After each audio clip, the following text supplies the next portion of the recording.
ಅದಲ್ಲದೆ ಇವತ್ತು ನೀವು ಇಂಟರ್ವ್ಯೂಗೆ ಹೋಗ್ತಿದ್ದೀರಾ, ಸೊ ನಿಮ್ಮನ್ನ ನಾನೇ ರೆಡಿ ಮಾಡಿ ಕಳಿಸ್ಬೇಕು. Thank you. ಅದನ್ನ ನೀವೇ ಇಟ್ಕೊಳ್ಳಿ. ಬೇರೆ ಏನಾದರೂ ಬೇಕಿತ್ತ? ಅದನ್ನು ನೀವೇ ಇಟ್ಕೊಳ್ಳಿ. ಏನ್ರಿ ನೀವು? ನಾನು ಇವತ್ತು ನಿಮ್ಮ ಬಗ್ಗೆ ಮಗು ಬಗ್ಗೆ ಮಾತಾಡಬೇಕು ಅಂತಿದ್ದೀನಿ. ನಿಮ್ಮಿಂದ ಏನು ಜೋಶೇ ಸಿಗ್ತಾ ಇಲ್ವಲ್ರಿ, ಏನು ಪುಷ್ಯ ಇಲ್ವಲ್ಲ. ನೀವು ನನಗೆ ಉತ್ಸಾಹ ತುಂಬ ಕಳ್ಸೋದು ಬಿಟ್ಬಿಟ್ಟು ನಿಮ್ಮ ರೆಸ್ಪಾನ್ಸ್ ನೋಡಿದ್ರೆ ಇಷ್ಟೊಂದು ನೀರಸವಾಗಿದೆಯಲ್ಲ, ಏನು ಸುಖ ಇಲ್ಲ ರೀ. ಅರೆ ಅದೆಲ್ಲ ಹಾಗಿರ್ಲಿ, ನನ್ನ ಬಗ್ಗೆ ಮಗು ಬಗ್ಗೆ ನೀವ್ ಯಾಕೆ ಮಾತಾಡ್ಬೇಕು? ನೀವಲ್ಲಿ ಹೋಗ್ತಿರೋದು ಬಿಸ್ನೆಸ್ ಮ್ಯಾನ್ ಗೌತಮ್ ದಿವಾನ್ ಆಗಿ, ನಿಮಗೆ ಅವಾರ್ಡ್ ಸಿಕ್ಕಿರೋದು ಬಿಸ್ನೆಸ್ ಬೆಳೆಸಿರೋದಕ್ಕೆ, ಅಪ್ಪ ಆಗಿರೋದಕ್ಕಲ್ಲ. ಸೊ ನೀವಲ್ಲಿ ಹೋಗ್ಬಿಟ್ಟು ಬಿಸ್ನೆಸ್ ಪ್ರಮೋಟ್ ಮಾಡಿ, ಫ್ಯಾಮಿಲಿನಲ್ಲ.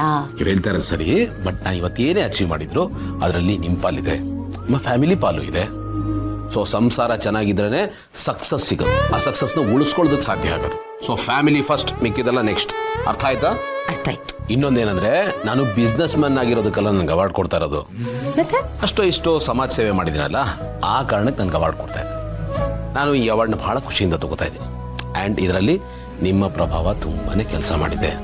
ನೀವು ನನ್ನ ಲೈಫಿಗೆ ಬಂದ ಮೇಲೇ ನನ್ನ ಮೈಂಡ್ಸೆಟ್ ಚೇಂಜ್ ಆಗಿತ್ತು. ಆ್ಯಂಡ್ ಲೈಫ್ನ ಪ್ರಪಂಚನ ನೋಡೋ ರೀತಿ ಬದಲಾಗಿತ್ತು. ಒಂದಷ್ಟು ವಿಷಯಗಳಲ್ಲಿ ತಾವು ನನ್ನ ಗುರುಗಳು. ಗೌತಮ್ ಅವರೇ ಏನ್ ಹೇಳ್ತಿದ್ದೀರಾ? ಇರೋ ವಿಷಯನ ಹೇಳ್ತಾ ಇದ್ದೀನಿ. ನೋಡಿ, ನೀವು ನನಗೂ ಟೀಚರ್, ನಿಮ್ಮಿಂದ ತುಂಬ ಕಲ್ತಿದ್ದೀನಿ, ತುಂಬ ವಿಷಯಗಳನ್ನ ಅಳವಡಿಸ್ಕೊಂಡಿದ್ದೀನಿ. ಆ ಕಾರಣಕ್ಕೇನೆ ನನಗೆ ಅವಾರ್ಡ್ ಸಿಕ್ಕಿರೋದು.